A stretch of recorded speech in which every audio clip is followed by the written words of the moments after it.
இட்லி தோசைக்கு பதிலாக சூப்பரான ஒரு ஹெல்த்தியான உடனடியாக செய்யக்கூடிய டிஃபன் தான் இன்றைக்கி நம்ம பார்க்க போகிறோம். இதுக்காக நான் ஒரு கப் அளவுக்கு பச்சைப்பயிறு எடுத்து வச்சுருக்கிறேன். பச்சைப்பயிறு நல்ல ஹெல்த்தியான ஒரு உணவுப் பொருள். இதில் ஒரு கப் அளவுக்கு இந்த மாதிரி எடுத்து வச்சுக்கலாம். இதில் ஒரு டம்ளர் அளவுக்கு இப்போ தண்ணி சேர்த்துக்கலாங்க. இதில் நிறைய தூசி இருக்கும், அதனால் இதை நல்லா கழுவிட்டு அதுக்கப்புறமா தான் யூஸ் பண்ணணும். இப்போ கை வச்சு பசைஞ்சு இந்த மாதிரி நல்லா கழுவி எடுத்துக்கலாம். நல்ல கழுவின பச்சை பயிரை ஒரு டிஃபன் பாக்ஸில் இந்த மாதிரி போட்டுக்கலாம். எல்லா பச்சை பயிறுமே தண்ணி இல்லாமல் அந்த பயிறு மட்டுமே வடிகட்டி போட்டுக்கலாம். இப்போது நம்ம குடிக்கிறதுக்காக யூஸ் பண்ணக்கூடிய தண்ணியில் ஒரு டம்ளர் இதில் ஊற்றிக்கலாம். அதாவது இந்த பச்சை பயிருக்கு மேலே கொஞ்சம் தண்ணி இருக்கணும், அந்த அளவுக்கு தண்ணி இருந்தால் கரெக்டாக இருக்கும். இப்போ நம்ம இதை க்ளோஸ் பண்ணி வைக்கலாம். ஒரு குக்கரில் கொஞ்சம் தண்ணி ஊற்றிக்கலாங்க. 1/4 குக்கர் அளவுக்கு தண்ணி இருந்தால் போதும். இப்போ நம்ம வச்சுருக்கக்கூடிய இந்த டிஃபன் பாக்ஸை இதுக்குள்ளே இந்த மாதிரி வச்சுக்கலாம். இந்த குக்கரை விசில் போட்டு இந்த மாதிரி க்ளோஸ் பண்ணி வைக்கலாம். இதில் 2லேருந்து 3 விசில் போட்டு இந்த குக்கரை இறக்கி வச்சிடலாம். இப்போது நல்லா விசில் வந்துடுச்சு. அதுக்கப்புறமா நல்லா ஆறுனதுக்கு அப்புறமா தான் ஓப்பன் பண்ணணும். இப்போ இந்த டிஃபன் பாக்ஸை வெளியே எடுத்துக்கலாங்க. இப்போ ஓப்பன் பண்ணி பார்த்தோன்னா நம்ம வச்சுருந்த அந்த பச்சை பயிறு நல்லாவே வெந்து போயிருக்கும். பாருங்கள், இந்த அளவுக்கு நல்லா வெந்து போயிருக்குது. நம்ம ஊற்றின தண்ணியும் கரெக்டாக இருக்குது. சப்போஸ் நீங்கள் தனியாக வேக வச்சுருக்கீங்க அப்படின்னா அந்த பச்சை பயிறு கூட யூஸ் பண்ணிக்கலாம். இப்போ நம்ம ஒரு பவுல் எடுத்துக்கலாம்.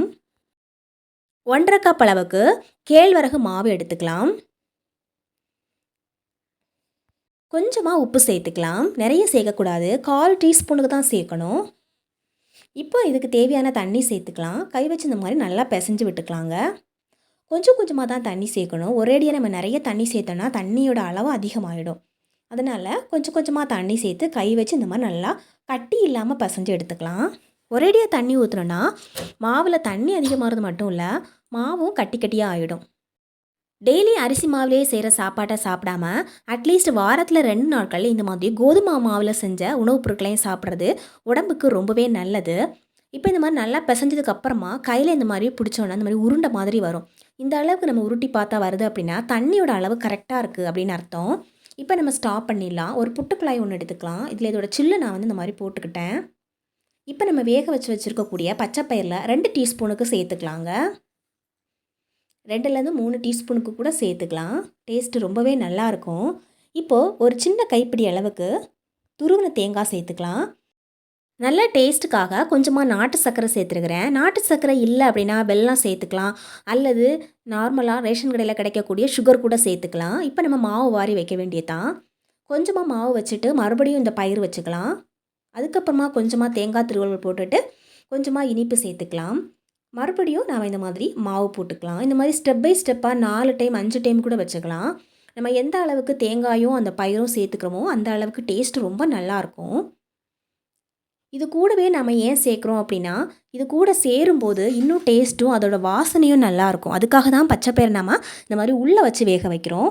இப்போ எல்லாமே நல்லா வச்சுட்டோம். வச்சதுக்கப்புறமா இதை க்ளோஸ் பண்ணி வைக்க வேண்டியதான்.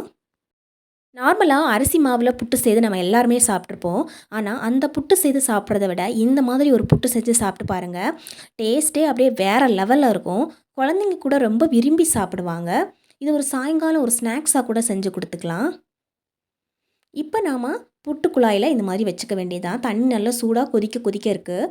இது ஒரு 5 நிமிஷம் வச்சாவே நல்லா வெந்துடும். இப்போது நல்லா வெந்ததுக்கப்புறமா நான் வெளியே எடுத்து வச்சுருக்கிறேன். பார்க்கும்போதே ரொம்ப நல்லாயிருக்கும். ஒரு கரண்டியோ அல்லது ஒரு கத்தியோ வச்சு நம்ம பின்னாடி வச்சு தள்ள வேண்டியதான். அப்படியே சூடோடு சாப்பிட்டோன்னா ரொம்ப டேஸ்ட்டாக இருக்கும். இது கூட நம்ம அப்பளம், வாழைப்பழம் இதுக்கெல்லாம் வச்சு சாப்பிட்டோன்னா டேஸ்ட்டு ரொம்ப அபாரமாக இருக்கும். சின்ன குழந்தைங்களுக்கு கொடுக்குறீங்க அப்படின்னா இதில் கொஞ்சம் பால் ஊற்றி கொடுக்கலாம். இது கூட கெட்டியான பால் சேரும்போது டேஸ்ட்டு ரொம்ப ரொம்ப நல்லாயிருக்குங்க. ஒரு ஹெல்த்தியான ஒரு உணவுப் பொருளும் கூட. இதுக்காக நம்ம குழம்பு செய்யணும் அப்படிங்கிற அவசியம் கிடையாது. இதை இப்படியே கூட சாப்பிட்டுக்கலாம்.